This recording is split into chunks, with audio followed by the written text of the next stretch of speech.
Hey there YouTube, Noah here. So back to the normal camera rig. I'm done with the crazy heavy, what do you call it, rig. But anyway, I guess this is a new week, a new incentive, a new way to get the camera.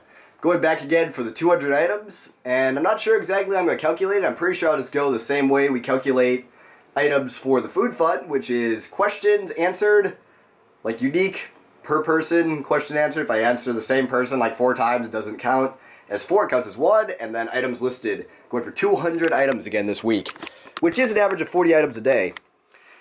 If you see that dealer's channel, we basically decide that we're not going to continue to list these for right now. That's going to be more of a trial run, but instead we're going on to some normal stuff.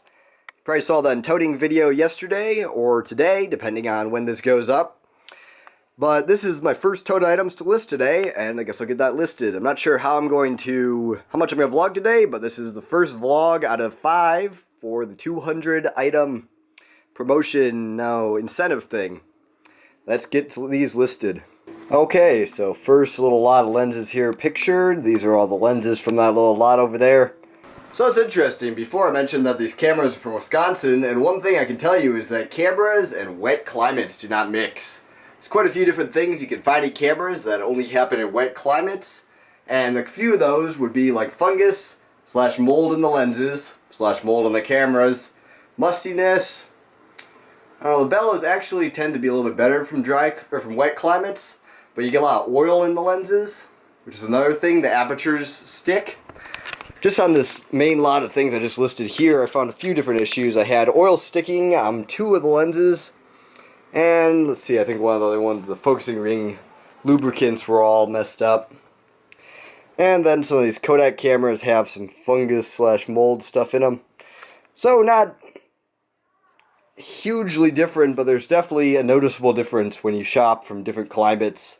Which obviously Wisconsin's a lot wetter climate and Kansas is a lot drier. Even when you go up to Nebraska and stuff, you get some really dry stuff. So it's interesting, we have 2 Kodak Autographic 1As here, but one's the junior and one's the normal. You tell the difference? Found a kind of odd one here. Basically, the film back for this one is like any other autographic Kodak. You press 2 buttons, and that pops off. There's a couple other different models and variations, like where the front piece comes out. But this one is a little bit different than a lot of them I've seen. I think I've seen one other one like this before, but I noticed it had a split leatherette thing in the back, and there's no seaming release for the back.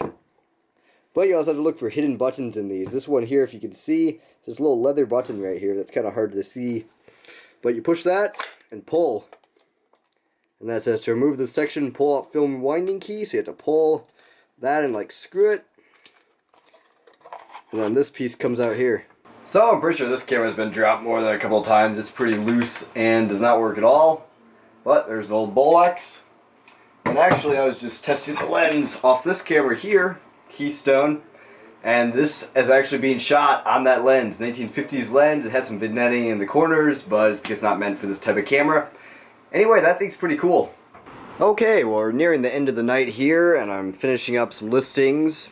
Folding cameras have yet to be listed. But I have a kind of surprise here on this Gem Junior. I was saying how bad the box camera market is and that it's going down. This one, on the other hand, actually seems to be rarer than it used to be.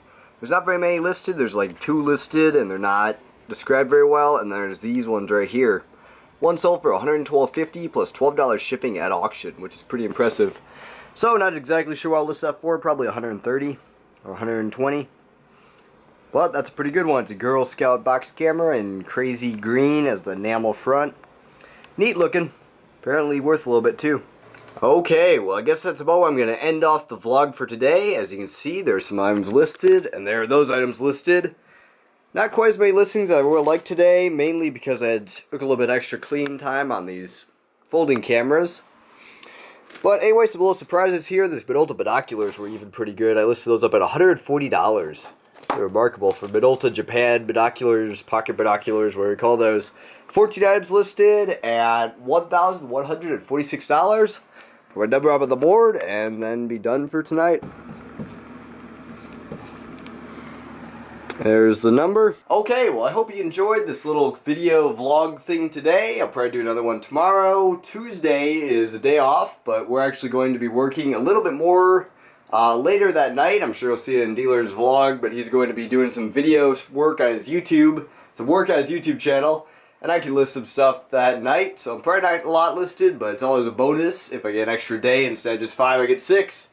So anyway, thanks for watching. Like, comment, subscribe if you haven't already, and like my videos. And that's about it for today's video. Noah out. Goodbye.